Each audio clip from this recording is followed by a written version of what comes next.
The desert sun beat down on Sergeant Mia Bennett as she lay on the rooftop, her Mk-12 sniper rifle steady despite the sweat trickling down her spine. 3 Marines were pinned down 600 meters away, Taliban fighters closing in from 3 sides. She had one chance to create an escape route for her fellow soldiers. Mia breathed in, steadied her aim, and squeezed the trigger. What happened next would test every limit of human endurance. Before we jump back in, tell us where you're tuning in from, and if this story touches you, make sure you're subscribed, because tomorrow I've saved something extra special for you. 6 months earlier, Mia had stepped off the transport helicopter at Camp Leatherneck with her worn tactical bag and a case containing her grandfather's hunting spotting scope.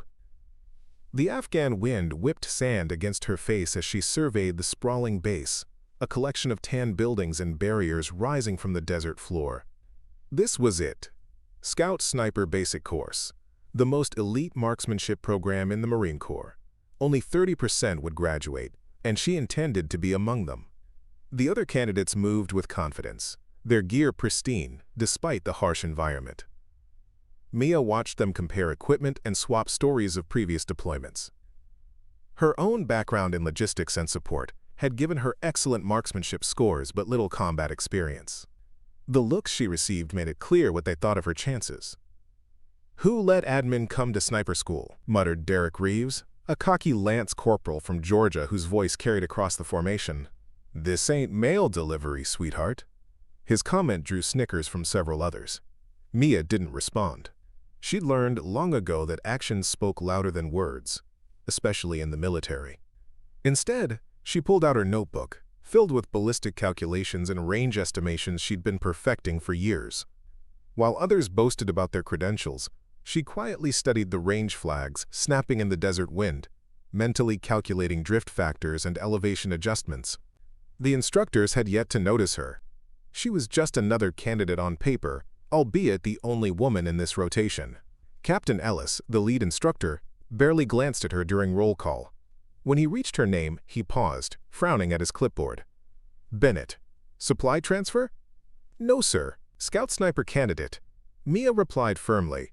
Ellis looked her up and down, taking in her standard issue gear and the obvious difference between her and the combat-hardened Marines surrounding her. "Right," he said, his tone suggesting otherwise. "We'll see about that." The first day's briefing made one thing clear. Endurance was everything at Leatherneck. The school's motto, painted on the barracks wall, read, "The only easy day was yesterday." Everything Mia had trained for was about to be tested beyond her imagination. During equipment inspection, Gunnery Sergeant Ramirez stopped at Mia's rifle. He lifted it with practiced hands, examining her modifications and setup with a critical eye. "Standard issue, Bennett?" he asked, his expression unreadable. "Yes, Gunny." "With some personal adjustments to the trigger assembly and scope mount." "Interesting choices," Ramirez said, handing the rifle back. "Let's see if they work where it counts." That evening, as she organized her gear in the female quarters, a converted storage room that she had all to herself, Mia overheard Reeves talking to his buddies through the thin wall. $10, says the paper pusher washes out by the end of the first week, he said. Probably got here because some diversity quota needed filling. The nickname stuck immediately, paper pusher. By the end of the week, even some of the junior instructors were using it within earshot. Mia endured it all, focusing instead on studying the course materials and preparing for her first major test, the qualification shoot that would determine if she'd even make it to the second phase of training. She had no way of knowing that in just a few months, those same skills would be the only thing standing between life and death for 3 young Marines, or that the determination she was building through each humiliation would give her the strength to crawl 600 meters with a shattered femur when every instinct screamed at her to give up. But first, she had to survive being the misfit that everyone had already written off. The qualification range stretched before them like a battlefield. 12 shooting lanes, with targets at varying distances up to 800 meters. The desert wind created miniature dust devils that danced across the firing line, making wind calls tricky and inconsistent. Mia felt calm settle over her as she studied the conditions. This was where she belonged. "Shooters, you'll engage targets at unknown distances," Captain Ellis announced through the loudspeaker. Speed and accuracy, people. You need both, or you need neither. Mia loaded her rifle, feeling the smooth action she had meticulously maintained since receiving it. Around her, the other candidates prepared their weapons, tension evident in their movements. This was the first real test. Those who failed would be sent back to their units immediately. The whistle blew, and the range came alive with the crack of rifles. Derek Reeves was firing rapidly from the lane next to hers, moving efficiently between targets. Mia worked methodically, taking time to read the wind, estimate each distance, and deliver precision shots. Her bullets found their marks with surgical accuracy, center mass, every time. But when the final whistle sounded, she was still engaging her last target. Time had beaten her. "Cease fire," Ellis called out. "Clear and lock your weapons." During scoring, Gunnery Sergeant Ramirez walked the line checking targets. When he reached Mia's lane, he paused, examining her groups carefully. Her completed shots were nearly perfect, tighter groupings than most on the range. But rules were rules. "Bennett," he called out, loud enough for everyone to hear. "Outstanding accuracy, but you failed to engage all targets within the time limit. That's a failure." Derek's targets showed several hits in the scoring rings, with a few wide misses, but he had engaged all targets within the time limit. Reeves, passing score, acceptable accuracy, good time management. As they walked back to the barracks, Mia heard the whispers start. "Told you she couldn't hack it. Maybe they'll send her back to filing papers. Guess precision doesn't matter if you can't keep up." That evening, she found a note on her cot. It was her reassignment orders. Effective immediately, she was being transferred to the base armory. No retrial, no second chance. Just a clinical dismissal typed on official letterhead. Mia sat on her cot, staring at the orders. 4 years of perfect qualification scores, countless hours of practice. A lifetime dream ended because she'd been 15 seconds too slow on an arbitrary timeline. "Hey, don't look so down," Derek said, appearing at her doorway with a mock sympathetic expression. "At least now you can clean our rifles properly. Make sure you don't scratch my barrel when you're polishing it." The laughter from his buddies stung, but Mia folded the orders quietly and placed them in her notebook. She'd report to the armory tomorrow as ordered, but something inside her hardened. She might not be fast enough for their tests, but she knew something they didn't. Speed meant nothing if you missed the only shot that mattered. In the margins of her notebook, she wrote a single line: "Precision with purpose." Preparing and narrating this story took us a lot of time, so if you are enjoying it, subscribe to our channel. It means a lot to us. Now back to the story. The next morning, she reported to Master Sergeant Hoffman in the armory.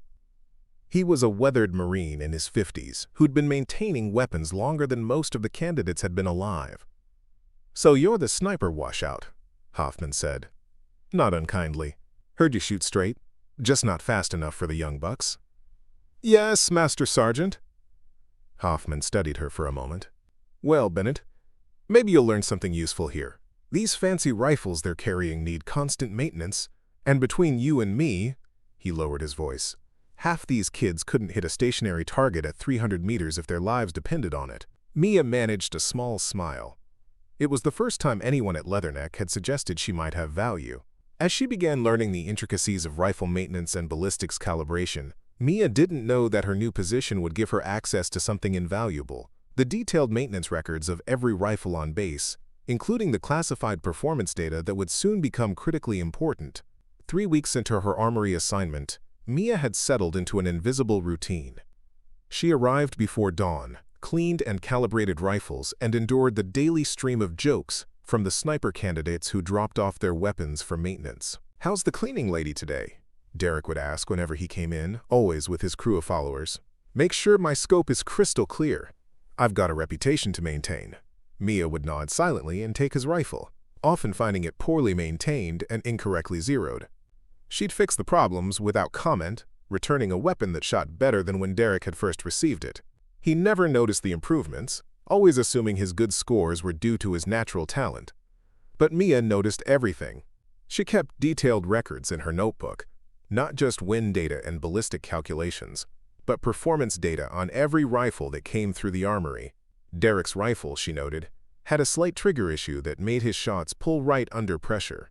Another candidate's scope had a tracking problem that threw off long-range shots. She fixed these issues quietly, never mentioning them to the owners. The real revelation came when Master Sergeant Hoffman showed her the classified performance data from the range computers. "Don't let this leave the armory," Hoffman said, pulling up the detailed shooting analysis on his secure terminal. "But look at these patterns." Mia studied the data with growing understanding. The computer tracked not just hit or miss, but precision, consistency, and performance under stress.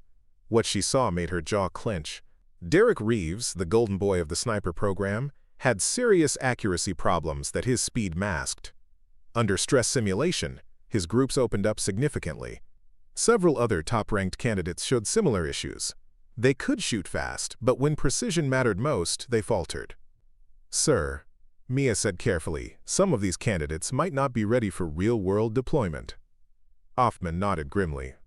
"I've been trying to tell the instructors that for months, but speed sells, Bennett. The brass loves fast times and quick kills. They don't want to hear about precision under pressure." That evening, Mia made a decision that would change everything. Using her access to the range computers and maintenance records, she began compiling a detailed analysis of each candidate's true capabilities. She worked late into the night, cross-referencing ammunition performance, rifle condition, and shooting data. What she discovered was disturbing. The school's emphasis on speed was graduating shooters who couldn't perform when it mattered most. Derek and several others were heading for advanced training despite having significant accuracy problems that would manifest in real combat situations. Mia documented everything meticulously, preparing a report that she planned to submit through proper channels. But she also knew that challenging the program's core philosophy would likely end any chance of her ever being reconsidered for sniper training. The next morning brought an unexpected complication. Captain Ellis visited the armory personally, something that had never happened before.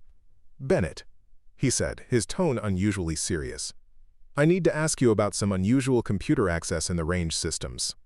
Mia's heart pounded, but her voice remained steady.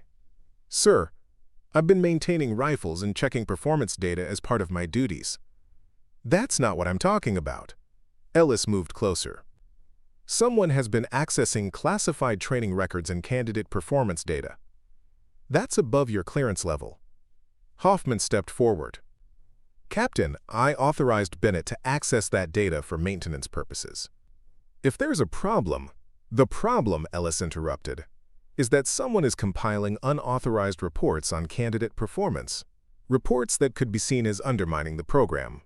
Mia realized her careful documentation had been discovered, but instead of backing down, she made a choice that surprised everyone, including herself. "Sir, if you've seen my reports, then you know what I've found. Some of these candidates aren't ready for deployment. The data proves it." The silence in the armory was deafening. Ellis stared at her for a long moment, his face unreadable. "Bennett, you're a support staff member who washed out of sniper training. What makes you think you're qualified to evaluate candidates who passed?" "Because I've been fixing their rifles for weeks, sir, and I've seen what happens when precision really matters." It was the first time Mia had directly challenged the system, and she could see the anger building in Ellis's face. But she also saw something else, uncertainty. Deep down, he knew she might be right. "You're walking a dangerous line, Bennett," Ellis said finally. "I suggest you focus on your assigned duties and stop playing instructor." After he left, Hoffman put a hand on Mia's shoulder. "You've got guts, I'll give you that, but be careful. Ellis doesn't like being challenged, especially by someone the program already rejected." Mia nodded, but her resolve had only strengthened. She'd spent too many years being dismissed and overlooked. If nobody else would speak up for precision and real combat readiness, then she would, regardless of the consequences. What she didn't know was that her confrontation with Ellis had been overheard by someone who would soon play a crucial role in everything that followed. Lieutenant Colonel Sarah Harris, the newly arrived base commander, who had been conducting an unofficial inspection of facilities when she overheard the heated exchange. The atmosphere at Camp Leatherneck shifted after Mia's confrontation with Captain Ellis. Word spread quickly through the tight-knit base that the armory clerk had challenged the sniper program's methods. Most of the candidates found it hilarious, the washout critiquing the Marines who'd succeeded where she'd failed. Derek Reeves made sure everyone heard his take. "Can you believe it? Paper Pusher thinks she knows better than the instructors. Next thing you know, the cooks will be giving tactical advice. But not everyone was laughing. Lieutenant Colonel Harris had been quietly reviewing Mia's unauthorized reports. What she found troubled her deeply. "Hoffman," she said, summoning the master sergeant to her office. "I need to understand these performance analyses your armorer compiled. Are these numbers accurate?" Hoffman shifted uncomfortably. "Yes, ma'am. Bennett has access to all the rifle performance data, and her analysis is thorough. She's identified some significant issues with candidate readiness." Lieutenant Colonel Harris studied the report spread across her desk. "According to this, several of our top-ranked candidates show serious accuracy degradation under stress conditions.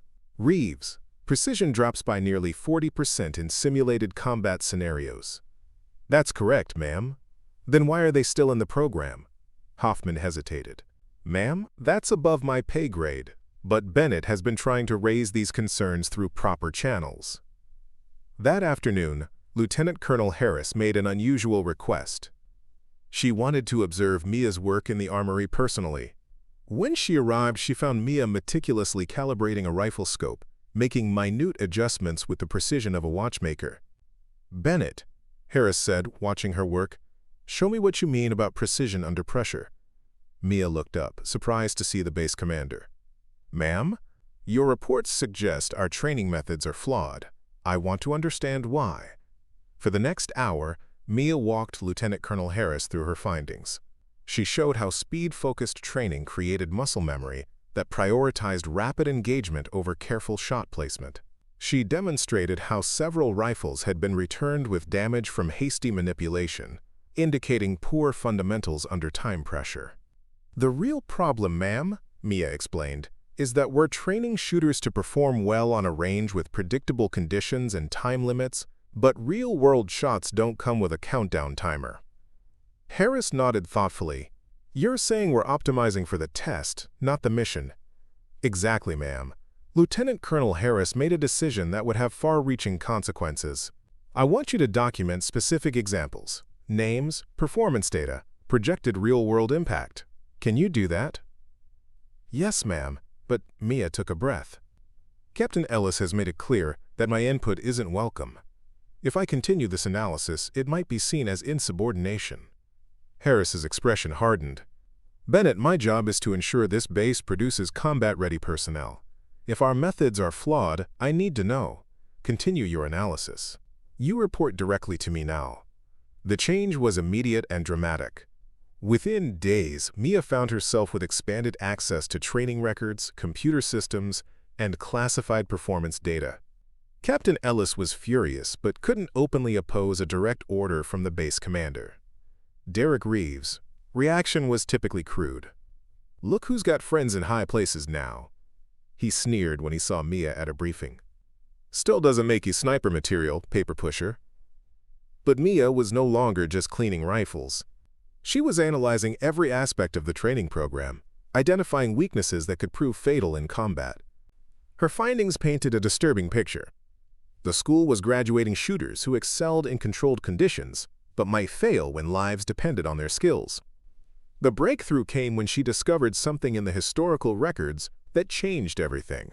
Buried in the archives was data from previous classes, including performance records from graduates who'd gone on to real combat deployments. The numbers were shocking. Several top performers from Leatherneck had failed critical shots in actual combat situations.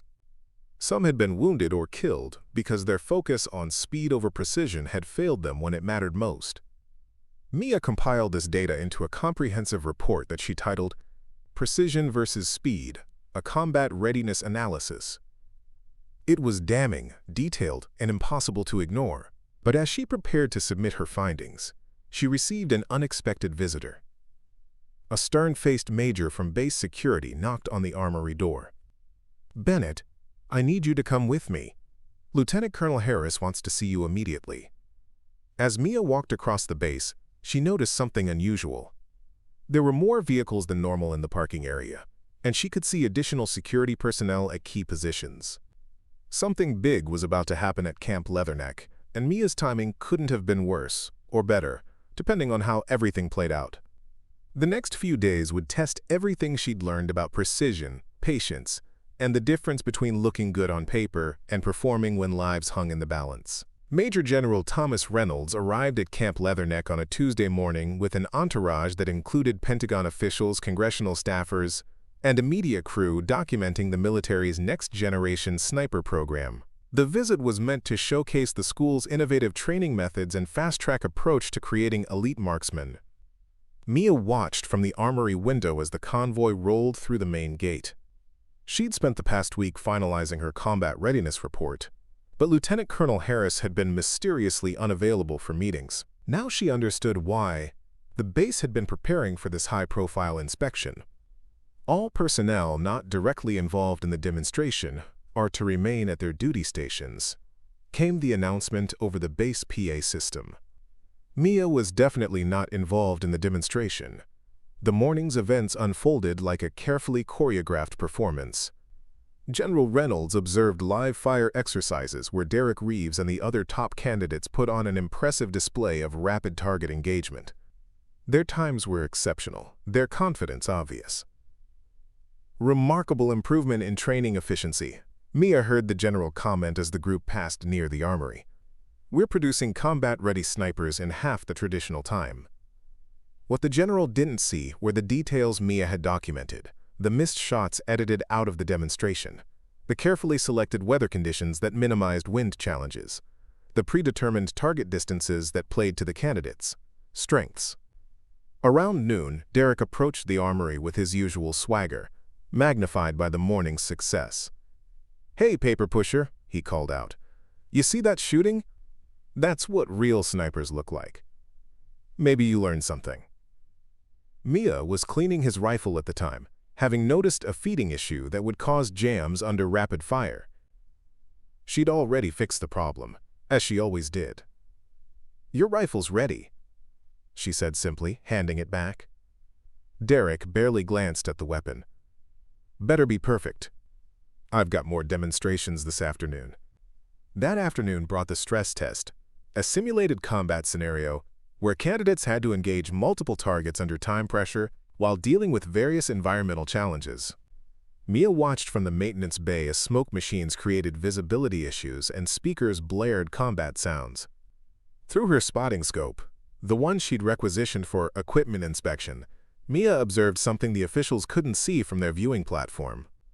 Under the added pressure, the candidates' precision degraded significantly.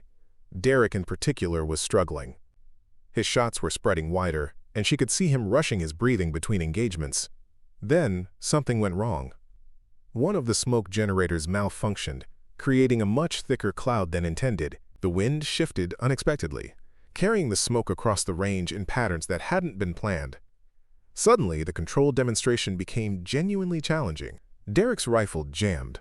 The exact feeding issue Mia had just fixed should have prevented this, but his rapid manipulation under stress had caused a different problem.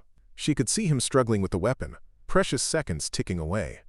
From her vantage point, Mia spotted something that made her blood run cold.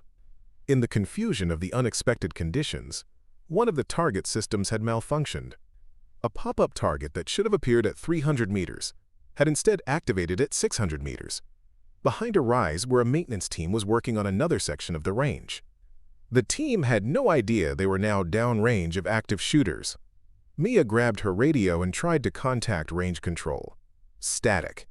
The communication systems were being jammed as part of the exercise realism. She tried the emergency frequency. Nothing. Through her scope, she watched another candidate acquire the distant target.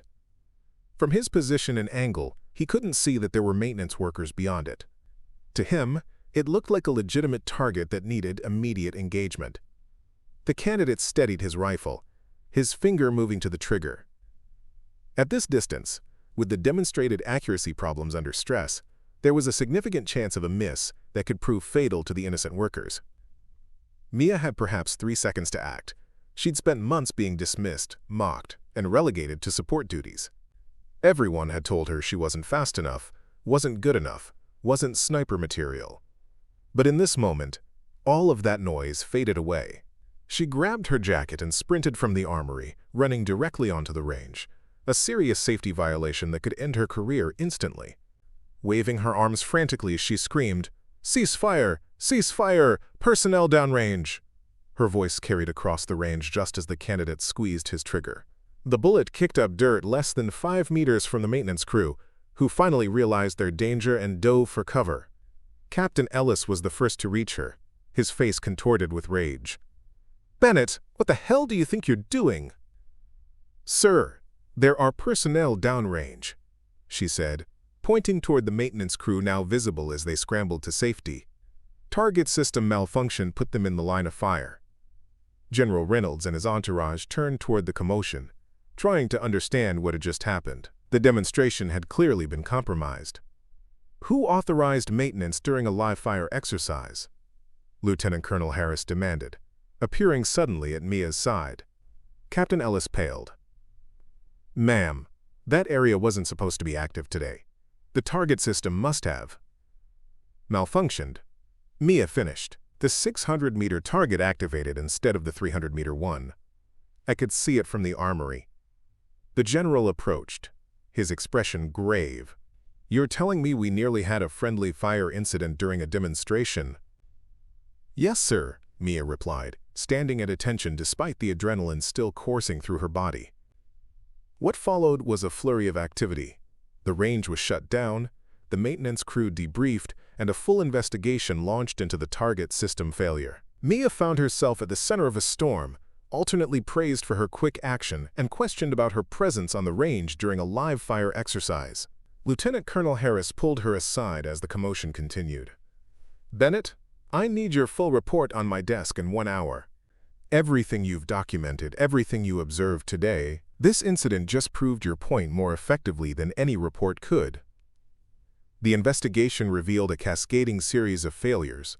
The target system had indeed malfunctioned due to improper maintenance, the communication jamming had prevented normal safety protocols from functioning, and the speed-focused training had created a situation where candidates were quick to engage targets without fully assessing potential risks.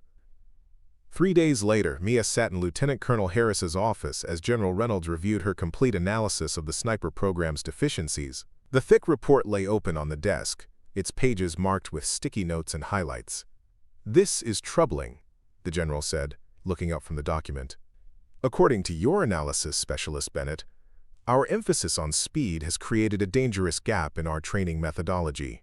"Yes, sir," Mia replied. "The data shows a direct correlation between our speed-focused metrics and decreased performance under genuine stress conditions." Captain Ellis, seated stiffly in a corner chair, cleared his throat. "General, with all due respect, Bennett failed our qualification standards. Her conclusions may be colored by personal bias." Reynolds fixed Ellis with a penetrating stare. "Captain, 3 days ago, First watched this Marine prevent what could have been a fatal friendly fire incident because she was the only person paying attention to safety instead of speed. That suggests your qualification standards might be measuring the wrong things." The general stood and paced the small office. "I'm implementing immediate changes to this program. First, all current candidates will undergo additional evaluation focusing on precision under stress rather than speed under artificial time limits." Derek shifted uncomfortably in his seat as the general continued. "Second, the training curriculum will be redesigned to emphasize adaptive marksmanship, knowing when to shoot fast and when to shoot perfectly." Reynolds turned to Mia. "And third, Specialist Bennett will be reinstated as a sniper candidate and will assist in developing the new training protocols." The announcement hit like a thunderbolt. Mia felt her knees weaken, but she maintained her composure. "Sir, I appreciate the confidence, but nothing, Specialist. You've demonstrated exactly the kind of judgment and precision we need our snipers to possess. The question is, are you willing to help us fix this program?" Mia looked around the room at the faces staring back at her. Some showed respect she'd never seen before. Others, including Derek, showed something closer to fear, the realization that their assumptions about skill and qualification were being fundamentally challenged. "Yes, sir, I'm willing." Captain Ellis requested a private word with General Reynolds after the meeting. Mia couldn't hear the conversation, but she could see Ellis's animated gestures and the general's increasingly stern expression. When they finished, Ellis approached Mia directly. "Bennett," he said, his voice carefully controlled, "it seems I owe you an apology. Your methods, your approach, I may have been too quick to judge. It wasn't exactly a heartfelt apology, but coming from Ellis it was significant. Derek approached her as she was packing up her materials. His usual swagger was gone, replaced by something Mia had never seen from him before. Humility. "That call you made," he said quietly, spotting the danger from that distance, making the decision to run onto a hot range. "I've been thinking about it. I'm not sure I would have seen it, not with everything else going on." Mia looked at him, seeing perhaps the first crack in his cocky facade. "You could learn to," she said simply, "if you're willing to slow down long enough to understand what really matters." That evening, alone in the armory, Mia cleaned her rifle one more time. Tomorrow she would return to the range not as support staff, but as both student and instructor in a program she was helping to reshape. The woman they'd called too slow, too cautious, too precise was about to show them that sometimes the very qualities that seem like weaknesses are actually the greatest strengths of all. What Mia couldn't know was that the skills she was fighting to instill would be tested far sooner and more brutally than anyone could have imagined. 3 weeks after the program's restructuring began, the first deployment orders came through. A Taliban cell had been identified near a remote village in Helmand Province, and intelligence suggested they were planning a major attack on a nearby forward operating base. A scout sniper team was needed to provide reconnaissance and, if necessary, precision fire support. Captain Ellis, despite his initial resistance to the changes, selected Mia as part of the 4-person team. Derek would be going too. He'd shown remarkable improvement under the new training protocols, though his ego remained largely intact.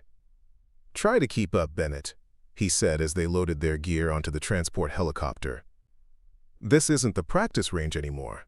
Mia said nothing, focusing instead on her final equipment checks. Her rifle was perfectly zeroed, her notebook filled with fresh ballistic data for the region's altitude and typical conditions. Everything she'd fought for was about to be tested in the crucible of actual combat. The mission briefing was straightforward. Their team would establish an observation post on a ridgeline overlooking the village, monitor activity for 72 hours, and report any significant movements. If they confirmed the presence of the Taliban leadership, they would call in an airstrike. Direct engagement was authorized only in self-defense or to prevent imminent attacks on civilians. As the helicopter lifted off from Camp Leatherneck, Mia felt a strange sense of calm. This was what she had trained for, not the artificial scenarios of the qualification range, but the real-world application of precision under pressure. The team leader, Staff Sergeant Miller, was a veteran with 3 previous deployments. He'd been skeptical of Mia's inclusion, but had grudgingly acknowledged her skills during their pre-deployment training. "Bennett," he said over the roar of the helicopter engines, "you'll be my spotter on this one. Reeves, you're with Jacobson on the 2nd position." Derek nodded, casting a sidelong glance at Mia. Being assigned as Miller's spotter was a vote of confidence she hadn't expected. They touched down shortly after midnight, 15 kilometers from their objective. The remainder of the approach would be on foot, using the darkness for cover. Each Marine carried over 60 pounds of gear, weapons, ammunition, communications equipment, food, water, and surveillance devices. The night march was grueling. The terrain was unforgiving. Loose scree that shifted underfoot, hidden gullies that appeared suddenly in the darkness, and thorny vegetation that tore at their clothing. By dawn, they had covered 12 kilometers and were nearing their observation point. 2 clicks out, Miller whispered, consulting his GPS. "We'll lay up in that draw until dusk, then move to the final position under cover of darkness." They spent the day in tense silence, conserving water and energy as the sun baked the rocky ground around them. Mia used the time to study the terrain through her spotting scope, noting likely positions for sentries, possible escape routes, and areas where the enemy might stage an ambush. Derek watched her work, his earlier mockery replaced by quiet observation. "You really do take notes on everything, don't you?" he asked softly. "Details matter," she replied without looking up from her notebook. "Sometimes the smallest thing can be the difference between coming home or not." As dusk approached, Miller signaled for them to prepare to move out. They packed their gear silently, checking weapons and communications one final time. "Bennett, take point," Miller ordered. "Your eyes have been on the terrain all day." The final approach took 3 hours of painstaking movement, crawling through drainage ditches, freezing in place when vehicles passed on the road below, and carefully navigating around areas where dogs might detect their presence. Finally, they reached the predetermined observation post, a rocky outcrop that provided excellent visibility of the village while offering concealment from below. Miller and Mia established the primary position, setting up their rifle, spotting scope, and communications equipment. Derek and Jacobson moved 50 meters east to create a secondary position that covered the main road leading to the village. "Now we wait," Miller said, settling in behind his rifle. 72 hours of watching and listening. The first day passed uneventfully. The village below went about its normal activities. Farmers working in fields, children playing in dusty courtyards, women gathering at the well. Nothing to suggest the presence of Taliban fighters. On the second day, Mia noticed a subtle change. There were fewer children visible, and some of the men appeared to be standing watch rather than working.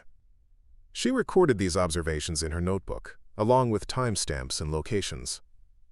"Something's changed," she whispered to Miller. "The pattern is different today." Miller studied the village through his scope. "Good eye, pass it to Reeves and Jacobson. Tell them to watch for night movement."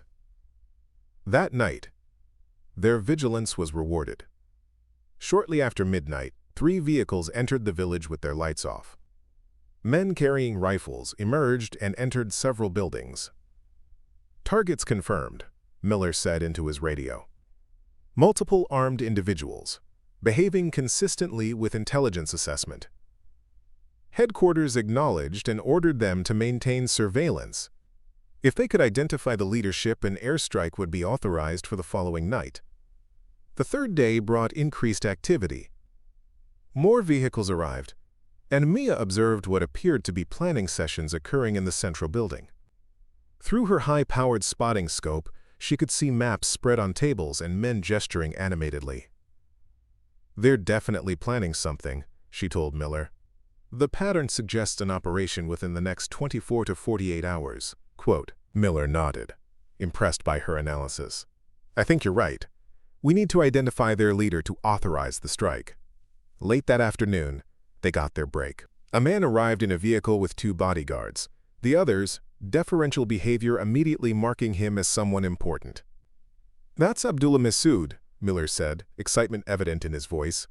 "He's on the high-value target list. Confirmation of his presence is enough for the strike authorization." He relayed the information to headquarters, receiving confirmation that an airstrike would be launched at 0200 hours. Their team was to remain in position to confirm the results, then extract to the predetermined pickup point. As dusk fell, Mia noticed increased activity along the perimeter of the village. Men with rifles were establishing guard positions, something they hadn't done on previous nights. "Miller," she whispered urgently, "they know we're here."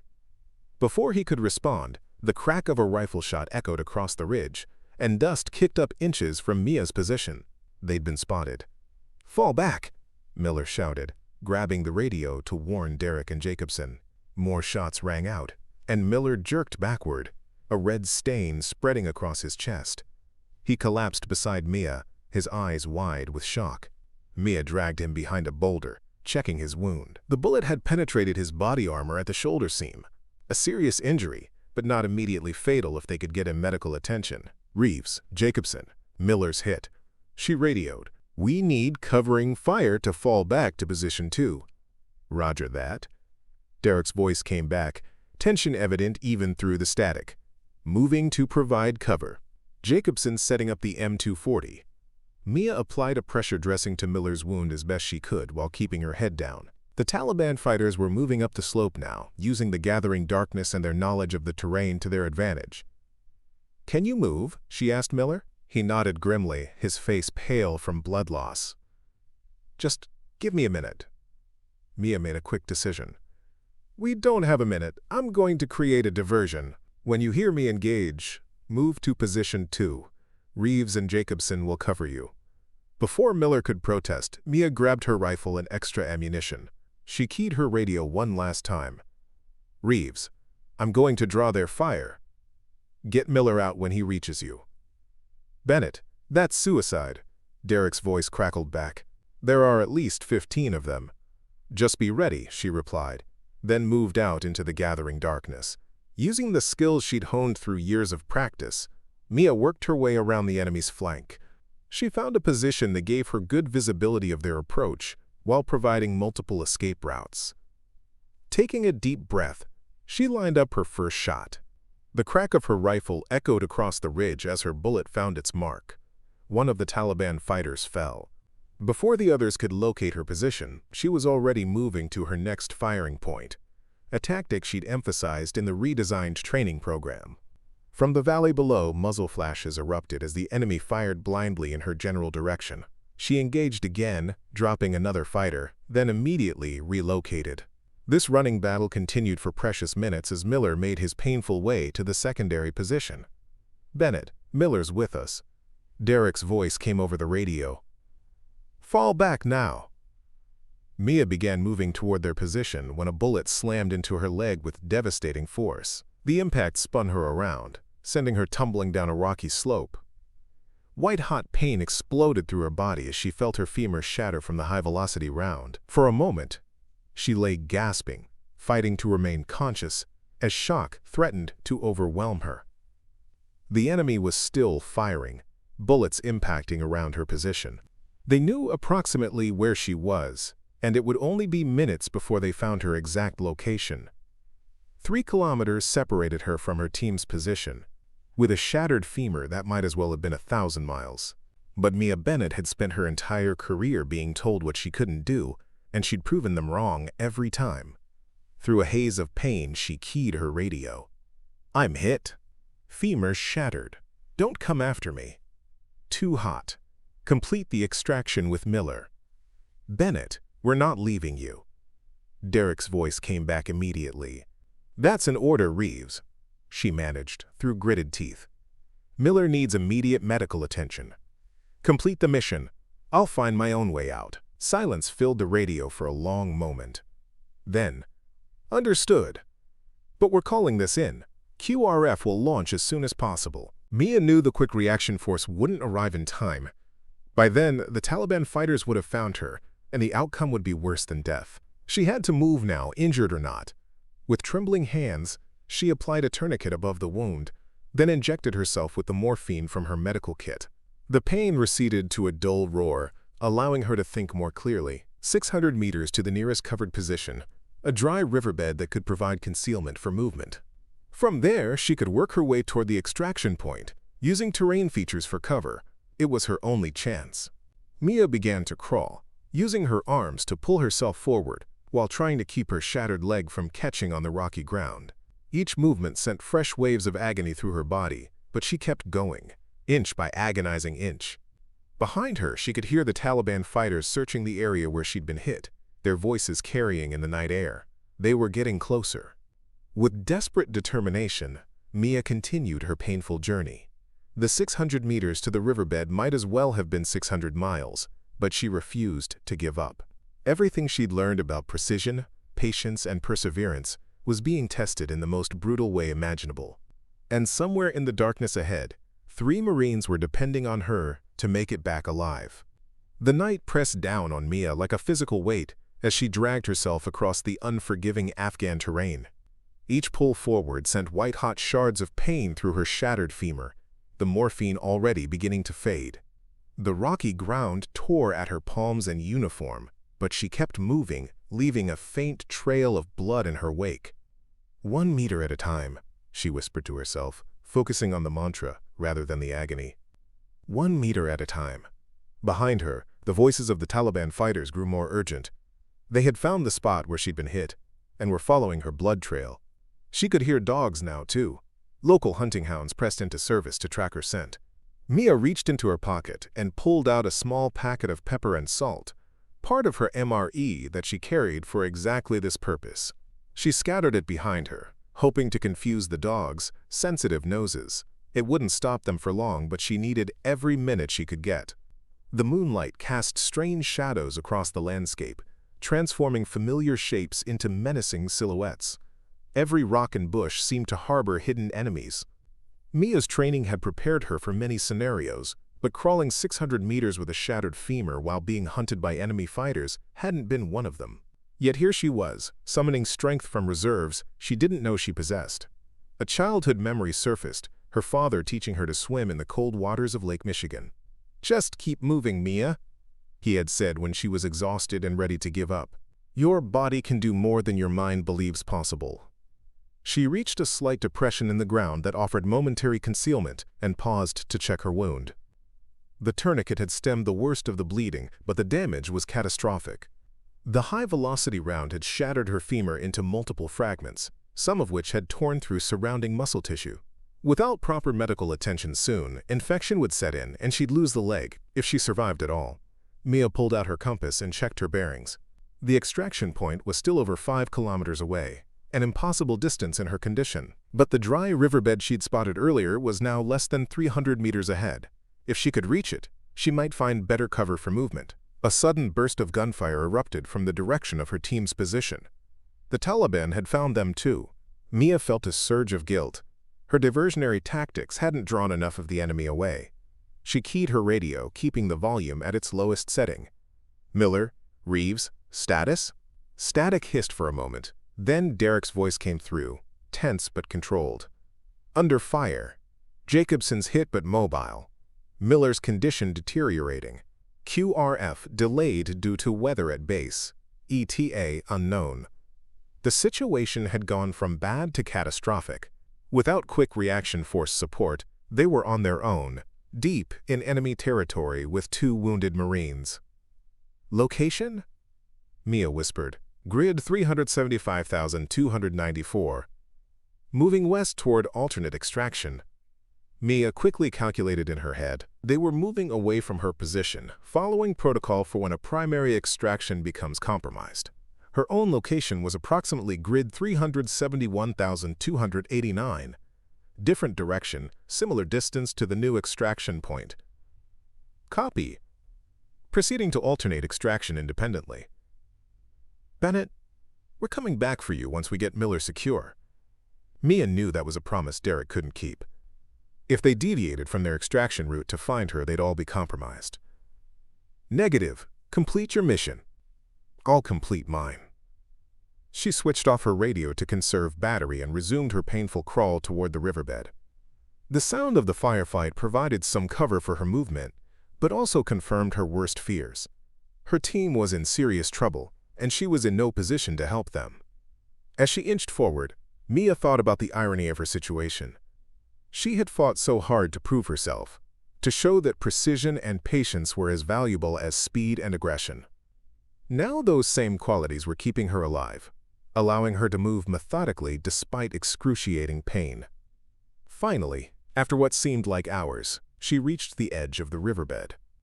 It was a 3-meter drop to the sandy bottom, not deep by normal standards, but with her injury, it might as well have been a cliff. There was no way to climb down carefully. She would have to slide and hope the landing didn't worsen her injury.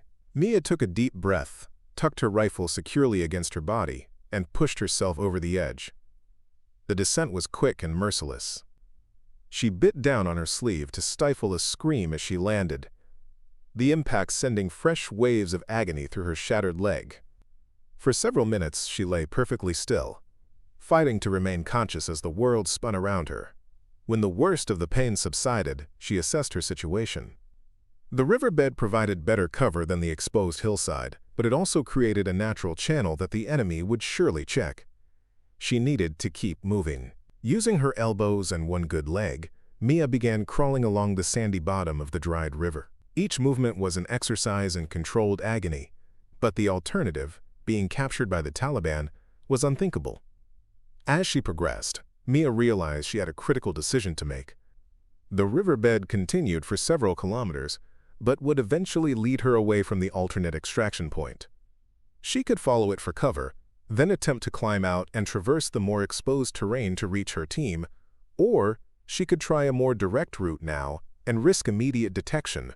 The tactical part of her brain, the part that had earned her top marks in training despite her slowness, calculated the odds dispassionately. The enemy would expect her to take the path of least resistance, following the riverbed as far as possible. They would concentrate their search there. The counterintuitive choice, leaving the relative safety of the riverbed to cross open ground, might actually offer better survival chances. A lesson from sniper school echoed in her mind. The obvious path is the deadly path. Mia made her decision. After crawling another 100 meters to create confusion about her exit point, she would leave the riverbed and take a direct route toward the alternate extraction point. It would mean more exposed movement, but if her team was in trouble, every minute mattered. The moon had passed behind clouds, providing temporary darkness as she began the excruciating process of climbing out of the riverbed. Using her rifle as an improvised crutch, she managed to pull herself up the sandy incline, her shattered leg dragging uselessly behind her. At the top, she paused to catch her breath and scan her surroundings. The firefight had stopped, which could mean either that her team had successfully broken contact or that they had been captured or killed. The silence was more terrifying than the gunfire had been. Mia checked her GPS. The alternate extraction point was 2 kilometers away, a journey that would normally take less than an hour but might now take the remainder of the night if she could make it at all. Her leg had gone worryingly numb, the pain receding to a dull throb that probably indicated nerve damage. She was about to begin moving again when a sound froze her in place. Voices, speaking Pashto, less than 50 meters away. A search party was coming directly toward her position. With nowhere to hide in the open terrain, Mia made a desperate choice. She quickly scraped a shallow depression in the sandy soil, just deep enough to lower her profile, and pulled the tan desert cover from her rucksack to drape over herself. It wasn't proper camouflage, but in the darkness, it might be enough to avoid immediate detection. Lying perfectly still, controlling her breathing just as she would before taking a precision shot, Mia waited as the voices grew closer. Through a small gap in the cover, she could see flashlight beams sweeping the ground nearby. They were methodically searching the area, and it was only a matter of time before they found her. Then, miraculously, a distraction arrived. Gunfire erupted several hundred meters away, a brief, fierce exchange that drew the attention of the search party. They conferred quickly, then moved toward the new threat, their flashlights bobbing as they jogged away from Mia's position. She waited until they were well out of earshot before carefully removing the cover and resuming her painful journey. The brief respite had allowed her to gather her strength, but her situation remained dire. The blood loss and pain were taking their toll, and she found herself fighting to stay conscious. As she crawled across the open ground, using every fold in the terrain for concealment, Mia thought about her journey to this moment. From being dismissed as too slow and methodical to lying alone in enemy territory with a shattered femur, still fighting, still moving forward. There was a lesson in that, though she wasn't sure she'd live long enough to fully appreciate it. After another hour of grueling progress, Mia heard the distinctive sound of helicopter rotors in the distance. The QRF must have launched, despite the weather challenges at base. Hope surged through her, giving her a renewed burst of energy. If she could reach high ground and signal them, she might survive this night after all. Using her remaining strength, she altered course toward a small hillock that would provide better visibility. The change in direction cost her precious time and energy, but without a working radio. Hers had been damaged during her fall into the riverbed. Visual signaling was her only option. As she neared the hillock, the sound of the helicopters grew louder, then faded again. They were conducting a search pattern, likely looking for her team at the alternate extraction point. If they didn't find her soon, they would have to return to base for refueling. With desperate determination, Mia pulled herself up the gentle slope of the hillock. At the top, she collapsed, her strength finally giving out. The helicopters were visible now, their running lights tiny stars moving against the night sky about 2 kilometers away. Too far to see her without night vision equipment specifically directed at her location. Mia reached into her vest and retrieved her signal mirror and tactical flashlight. The mirror would be useless in the darkness, but the flashlight had an infrared setting that might be visible to the helicopters' night vision systems. She pointed the flashlight toward the distant aircraft and began signaling in Morse code. 3 short flashes, 3 long flashes, 3 short flashes.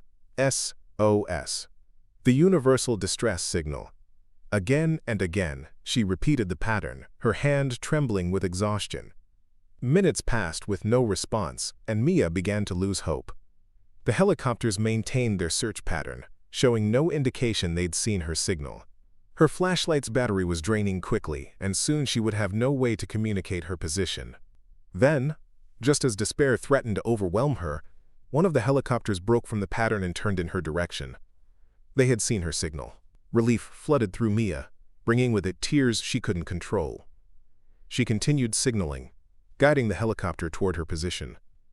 As it neared, she could see it was a medevac Blackhawk, equipped for casualty extraction. The helicopter hovered 50 meters away. Unwilling to land directly at her position without confirmation, it wasn't a trap. A spotlight from the aircraft swept the area, finally settling on Mia's prone form. She waved weakly, using her flashlight to signal friendly identification. Satisfied, the pilot brought the helicopter down in a swirl of dust and debris. 2 pararescue jumpers leaped out before it had fully touched down, rifles ready as they rushed to her position.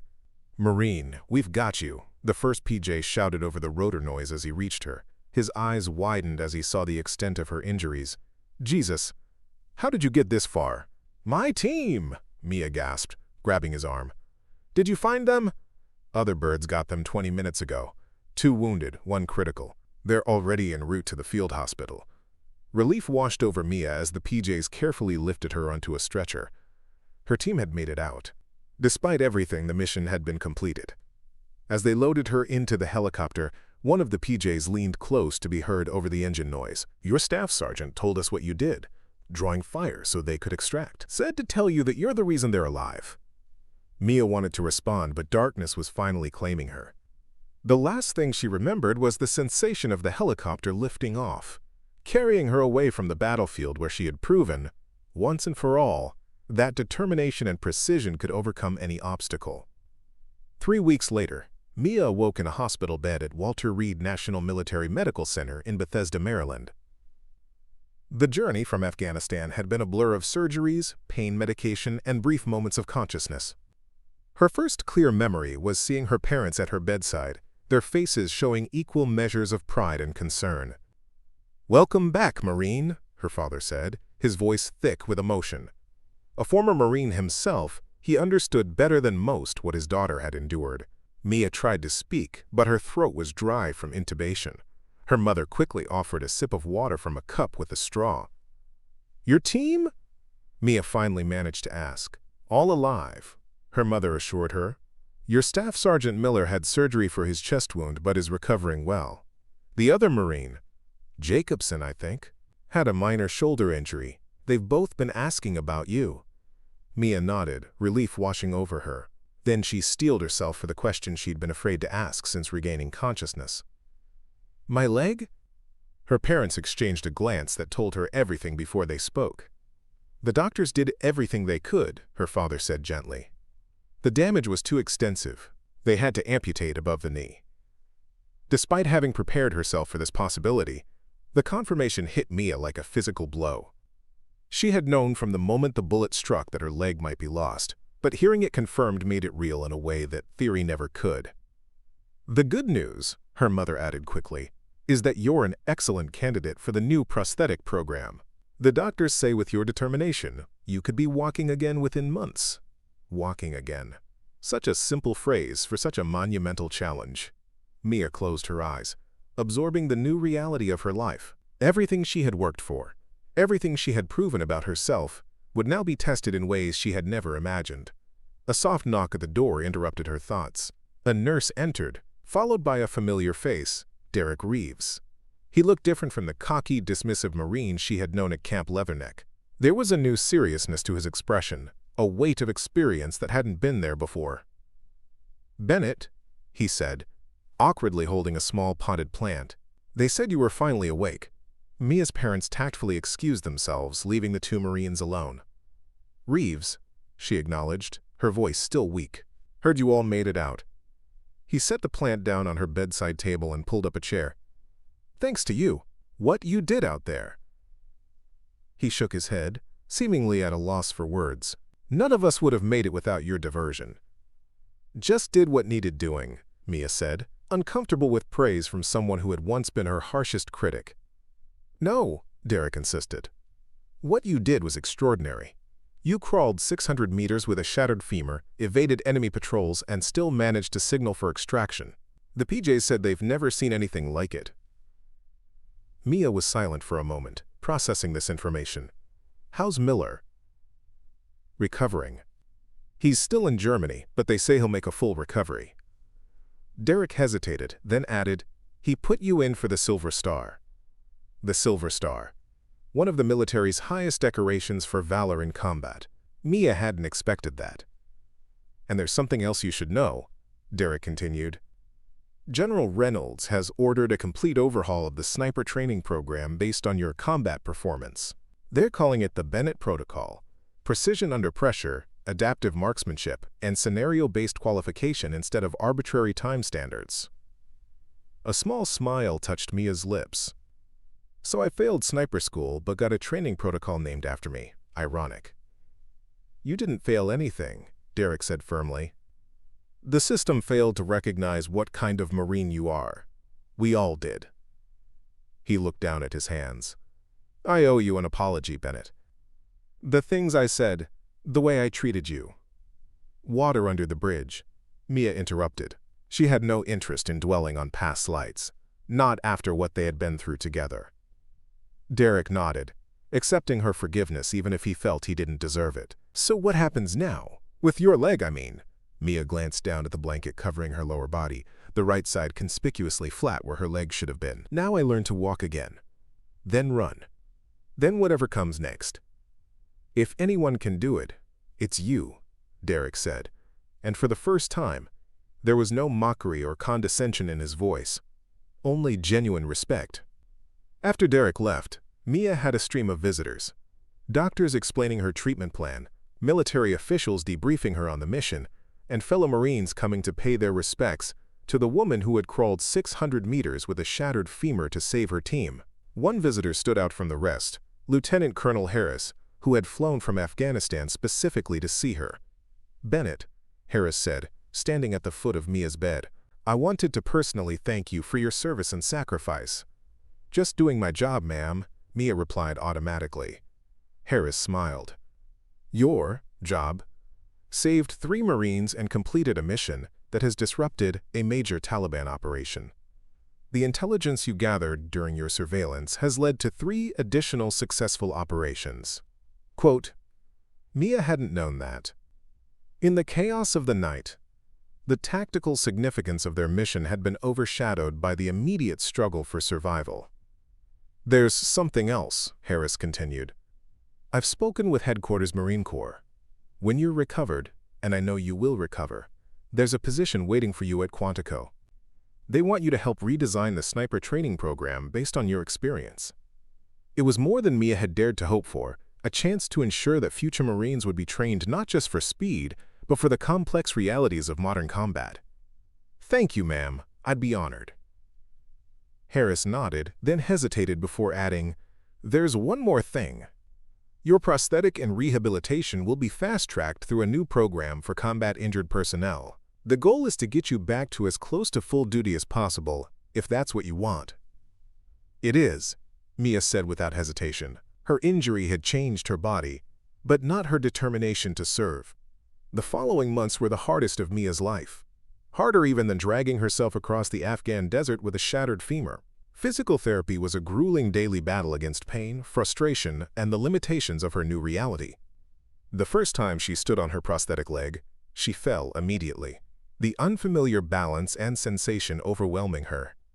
But she got up again, and again, and again, each time staying upright a little longer, moving a little more confidently. Her therapist, a retired Army sergeant who had lost his own leg in Iraq, pushed her relentlessly. You crawled 600 meters with a busted femur, he would remind her when she wanted to quit. This should be easy by comparison. It wasn't easy, but it was possible. Slowly, day by day, Mia relearned how to walk, then how to navigate stairs, then how to run on the specialized prosthetic designed for athletic activity. 6 months after her injury, Mia stood before a class of sniper candidates at Quantico, her prosthetic leg visible below her uniform shorts. These were the first students to go through the redesigned program, the Bennett Protocol, and she was their lead instructor. Precision under pressure, she began, her voice carrying across the classroom with quiet authority. That's what will keep you alive when everything goes wrong, not how fast you can pull the trigger, but whether you can make the right decision at the right time. Every time. The candidates watched her intently, their expressions showing none of the dismissiveness she had once faced. Her silver star and the story of her 600-meter crawl had preceded her, earning their respect before she spoke a single word. "The course you're about to undertake is different from what came before," she continued. "We're not going to test you on arbitrary time standards. We're going to put you in scenarios that replicate the chaos and uncertainty of real combat, then evaluate your decision-making and precision under those conditions."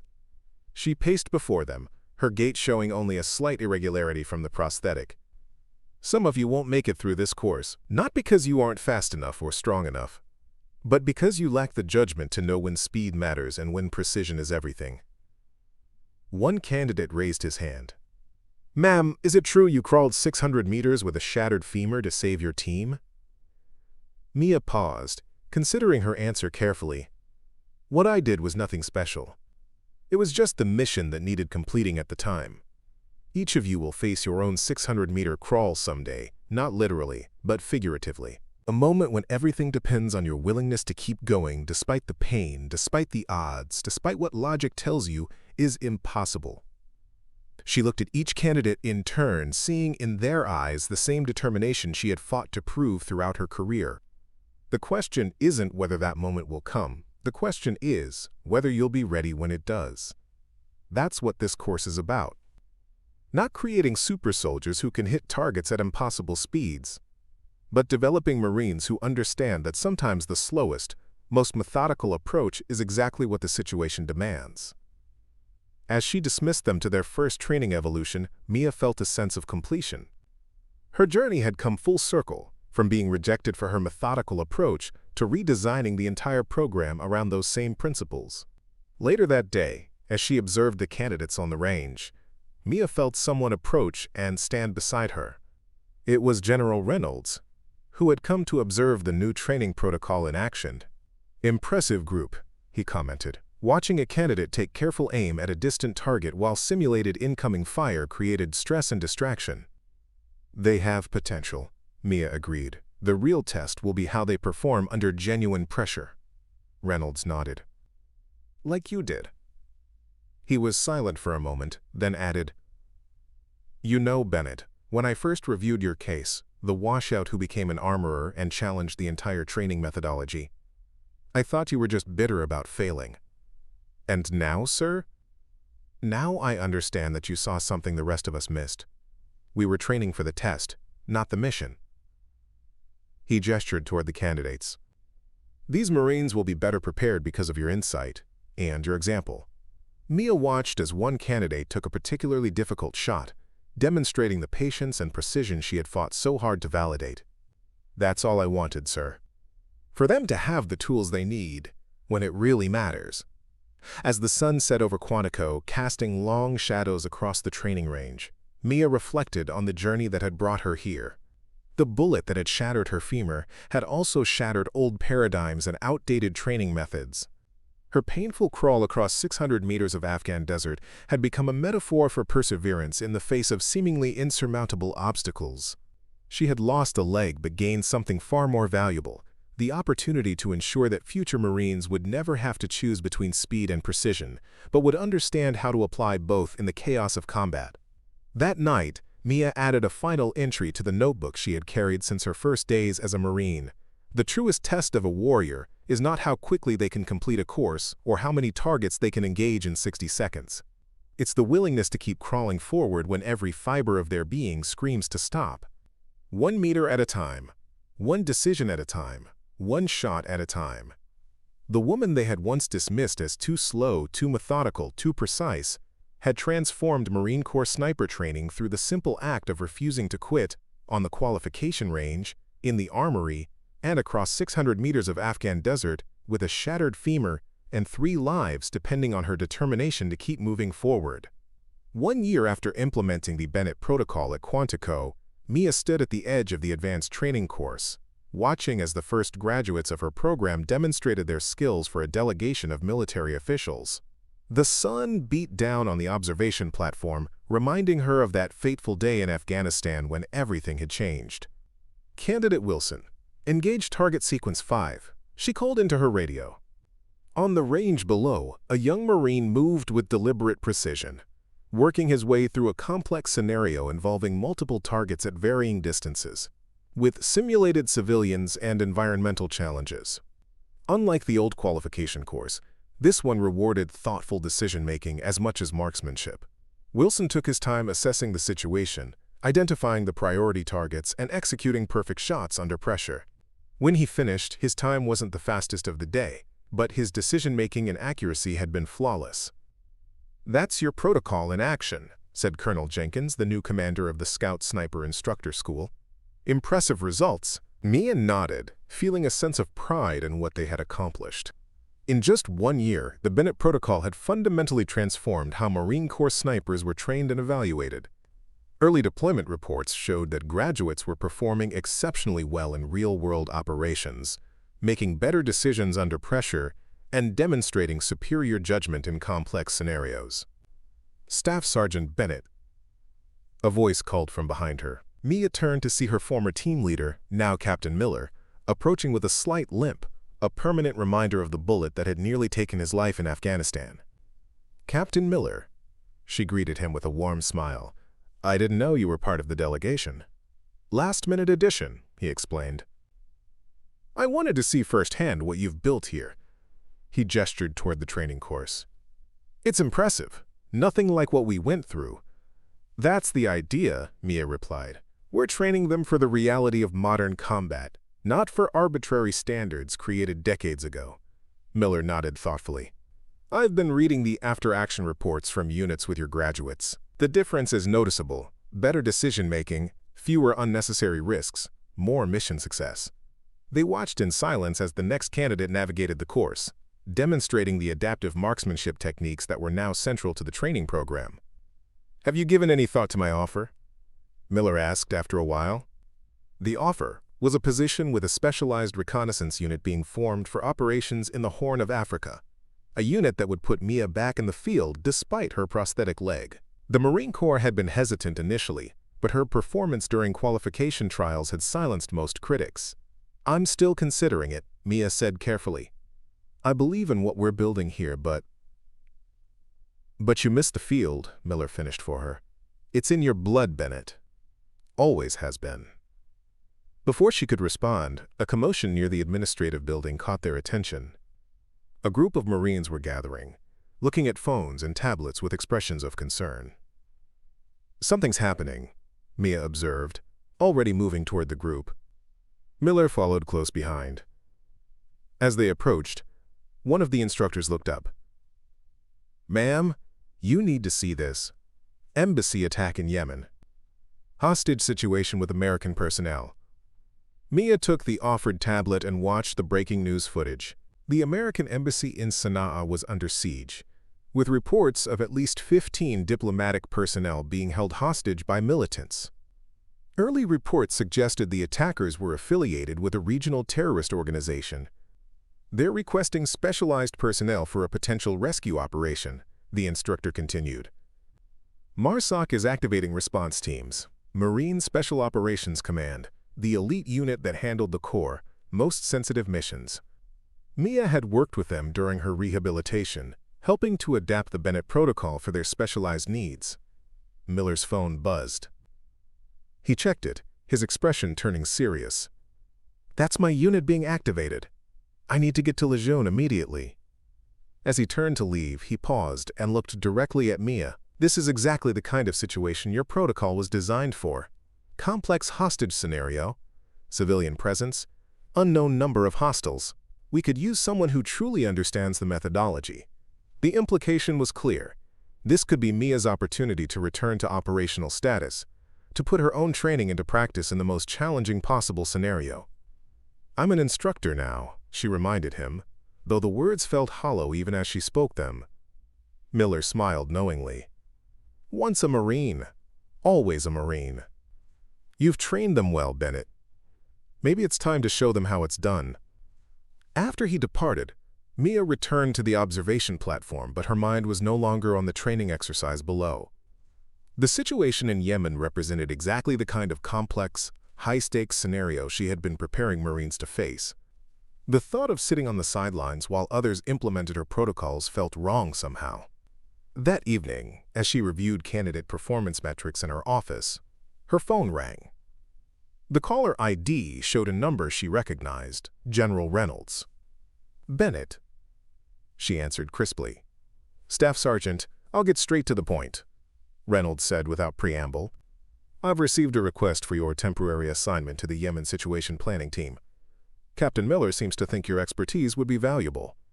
Mia hesitated. "Sir, with respect, I'm an amputee. Field operations are—" "Don't give me that, Bennett," Reynolds interrupted. "You've passed every physical qualification test we've put in front of you, often outperforming Marines with 2 natural legs. This isn't about your prosthetic, and you know it." He was right, of course. Her hesitation wasn't about physical limitations. It was about the responsibility. If she helped plan this operation and it went wrong, people could die. "The planning team leaves from Andrews at 0600 tomorrow." Reynolds continued, "Your temporary orders are already processed. The question is, are you going to be on that plane?" Mia looked down at her prosthetic leg, then at the performance metrics on her computer screen, evidence of how far the program had come under her guidance. "I'll be there, sir." "Good. One more thing, Bennett. This isn't just a planning role. If the situation calls for it, you may be asked to participate in the operation itself. Are you prepared for that possibility?" The question hung in the air between them. Was she ready to return to the field? To put herself in harm's way again after everything she'd been through? "Absolutely, sir." 24 hours later, Mia found herself in a secure conference room at the U.S. military facility in Djibouti, studying satellite imagery of the American embassy in Sana'a. Around the table sat representatives from various special operations units, Navy SEALs, Army Delta Force, and MARSOC operators, including Captain Miller. Current intelligence puts the number of hostages at 17, briefed Colonel Harrington, the operation commander, 13 embassy staff, and 4 Marine security guards who were captured during the initial assault. The hostiles number approximately 25, heavily armed and well organized. The satellite imagery showed the embassy compound, a fortified complex surrounded by high walls. The hostages were believed to be held in the main building's secure room. Ironically, the same room designed to protect them from outside threats was now their prison. "The Yemeni government has given us a 72-hour window to resolve this before they consider their own options." Quote, Harrington continued, "We're looking at a direct action rescue operation, but the complexity is significant." Mia studied the images, noting the numerous challenges, multiple entry points to cover, unknown distribution of hostiles throughout the compound, the possibility of explosives or other booby traps, and the critical need to identify and protect hostages during the assault. "Staff Sergeant Bennett," Harrington said, turning to her, "Captain Miller suggested your protocol might offer insights for this operation. The floor is yours." All eyes turned to Mia. These were the elite of American Special Operations, hardened veterans with multiple combat deployments. What could she, a one-legged Marine who had washed out of sniper school, possibly tell them? But as she looked around the table, Mia realized that this wasn't about her personal journey. It was about applying the right approach to save 17 American lives. "The Bennett Protocol isn't just about marksmanship," she began, standing to address the group. "It's about decision-making under pressure, about knowing when to act quickly and when precision matters more than speed." She moved to the satellite imagery and began to outline her thoughts. Traditional assault planning focuses on speed. Get in, neutralize threats, get out. But in a hostage scenario with this level of complexity, that approach creates unnecessary risks. For the next hour, Mia walked them through an alternative approach, one that emphasized precision over speed, careful target discrimination, and adaptive decision-making. She suggested a comprehensive intelligence-gathering phase using specialized equipment, followed by a methodical assault that prioritized hostage safety over quick resolution. "The key is to change how we measure success," she explained. "It's not about how quickly we can clear the compound, but how effectively we can secure the hostages while minimizing collateral damage." When she finished, the room was silent for a moment. Then Colonel Harrington nodded slowly. "It's unorthodox," he admitted, but it makes sense for this scenario. Miller, your team will take the lead on planning using Bennett's approach. I want a full operational plan by 0800 tomorrow. As the meeting broke up, several of the special operators approached Mia, asking questions about specific aspects of her protocol and how they might be applied to their roles in the operation. The respect in their voices was evident. They recognized the value of her perspective, regardless of her unusual path to this position. Miller joined her as she was reviewing additional intelligence reports. "They're impressed," he said quietly. "Not just with the protocol, but with you." Mia shrugged, uncomfortable with the personal praise. It's just about applying the right approach to the right situation. Any good Marine would see it. Not any Marine would have crawled 600 meters with a shattered femur, Miller reminded her. That experience informs everything you've suggested here. Your perseverance, your precision under pressure. It's exactly what this mission needs. Before she could respond, Colonel Harrington approached them. "Bennett, a word, please." Mia followed him to a quieter corner of the room, wondering if he had reconsidered her involvement. "Your input has been invaluable," Harrington said, surprising her. "But I need to know if you're prepared to take a more active role in this operation." "Sir, we need someone with your specific expertise on the ground, someone who can make real-time adjustments to the plan if conditions change. Miller has requested that you be assigned as his team's tactical advisor during the operation itself." Mia felt a surge of conflicting emotions, pride that her expertise was valued, concern about her physical limitations, and an undeniable excitement at the prospect of returning to operational status. "My prosthetic," she began, "is a non-issue," Harrington cut her off. "You've been cleared for full duty. The question is whether you're mentally prepared to go back into the field after what happened in Afghanistan." It was a fair question. The memories of that night, the pain, the fear, the desperate crawl across unforgiving terrain were still vivid, but they had also taught her something essential about herself and about combat. "I'm ready, sir," she said with quiet confidence. "If you need me there, I'll go." Harrington studied her for a moment, then nodded. "Report to the armory at 1600 for equipment issue. Your call sign for this operation will be Precision." As he walked away, Miller approached with a grin. "Looks like you're back in the game, Bennett." "Looks that way," she agreed, still processing the rapid turn of events. "Think your team will have issues taking advice from a one-legged Marine?"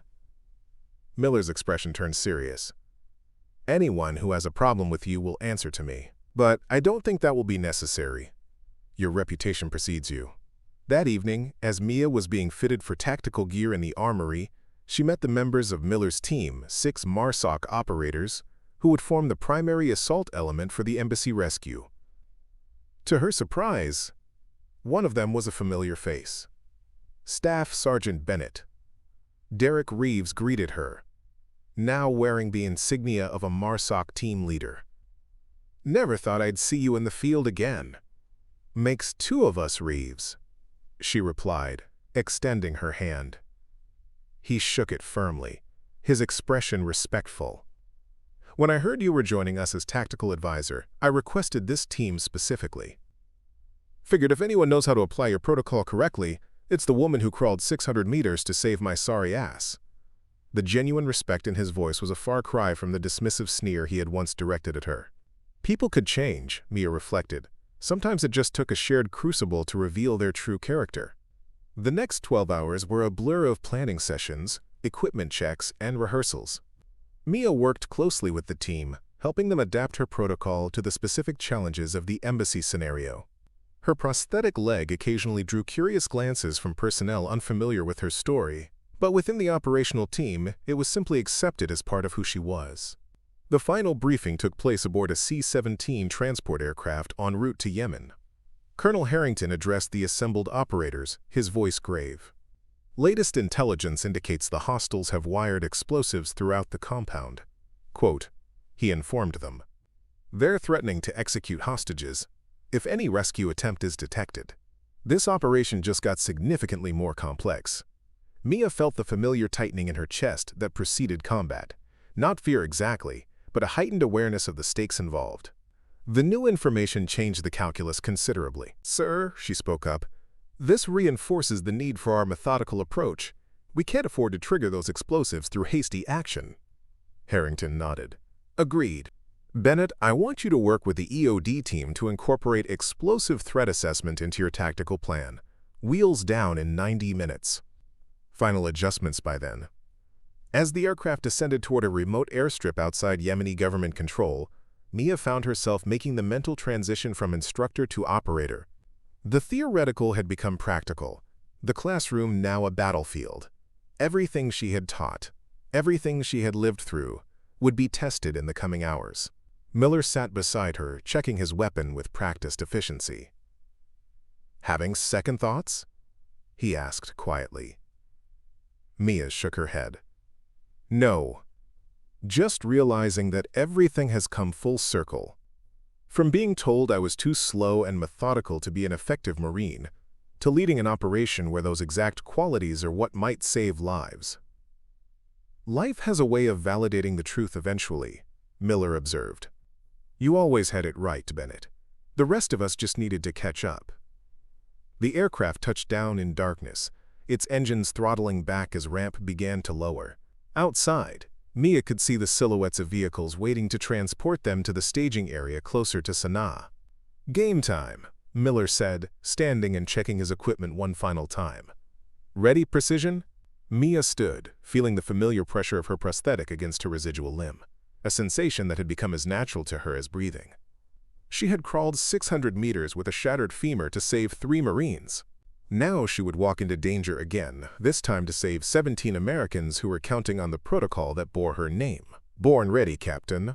The operation unfolded over the next 18 hours, a masterclass in precision under pressure. Using specialized equipment, they mapped the exact location of explosives throughout the compound and identified the positions of hostiles and hostages. Rather than a fast, dynamic entry, they executed a methodical infiltration, neutralizing threats with surgical precision and systematically clearing paths to the hostages. Mia moved with the team, providing real-time tactical guidance as they encountered each new challenge. Her prosthetic leg never hindered her. If anything, it seemed to reinforce the lesson of her protocol, that determination and precision could overcome any obstacle. The moment of truth came when they reached the secure room where the hostages were held. 4 heavily armed militants stood guard, with explosives visible on the door and walls. A direct assault would almost certainly result in hostage casualties. "Standard procedure would be to flashbang and clear," Miller whispered as they observed from concealment. "But with those explosives, we need a different approach." Mia agreed. She studied the layout, noting the positions of the guards and the wiring of the explosives. "We need simultaneous precision shots on all 4 guards before they can trigger those charges." It was exactly the kind of scenario her protocol had been designed to address, where speed alone would fail, but coordinated precision could succeed. 4 shooters, 4 targets, Miller decided. "Bennett, you're our 4th. Take position here and engage the target on the far right on my mark." Mia accepted the rifle he offered, feeling the familiar weight in her hands. It had been over a year since she had fired in a combat situation, but the muscle memory remained intact. She settled into position, controlling her breathing as she acquired her target. "On my mark," Miller whispered into his comm. 3, 2, 1, mark. 4 shots rang out simultaneously, so perfectly synchronized they sounded like a single report. 4 guards dropped without triggering their explosives. The EOD team moved in immediately to secure the devices, while Miller's team breached the secure room. Inside, they found all 17 hostages alive, though dehydrated and traumatized from their ordeal. "U.S. Marines," Miller announced as they entered. "We're here to take you home."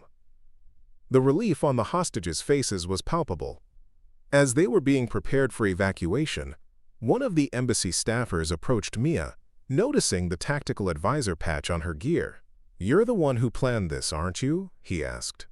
"The others said you insisted on verifying the explosives before attempting entry." "That saved our lives. They were rigged to detonate if the door was breached conventionally." Mia nodded, uncomfortable with the personal recognition. "We had a good team, everyone did their part." "Well, thank you," the staffer said simply. "I have a family waiting for me because of decisions you made." As the evacuation proceeded, Colonel Harrington approached Mia where she stood watching the hostages being loaded onto transport vehicles. "Bennett," he said, his tone formal but warm. "Exemplary work. Your protocol made this possible. Minimal casualties, all hostages recovered, objectives achieved with precision rather than brute force. Thank you, sir."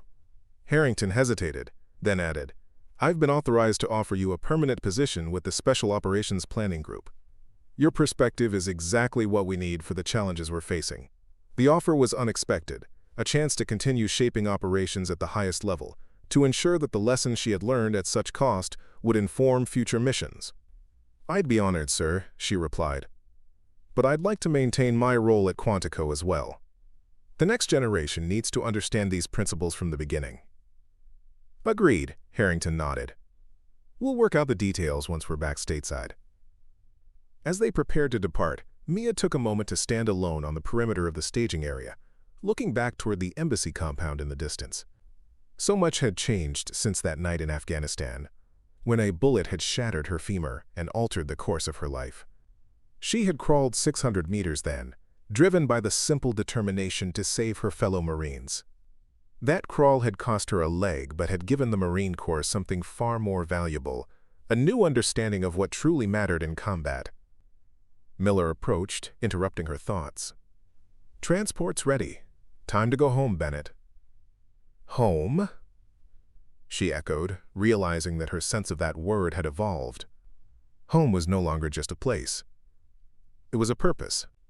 Whether at Quantico training the next generation or in the field applying those lessons directly, she was exactly where she needed to be. On the flight back to Djibouti, as the adrenaline of the operation faded, Mia found herself seated across from Derek Reeves. The former cocky recruit who had mocked her methodical approach now looked at her with undisguised respect. "You know," he said after a while, "I've been thinking about something you told me a year ago, after Afghanistan. You said I could learn to see what really matters if I was willing to slow down enough." Mia nodded, remembering the conversation. "You were right," Derek continued. "Today, watching how you approach this operation, the patience, the precision, the emphasis on the right shot rather than the fast shot, it all finally clicked.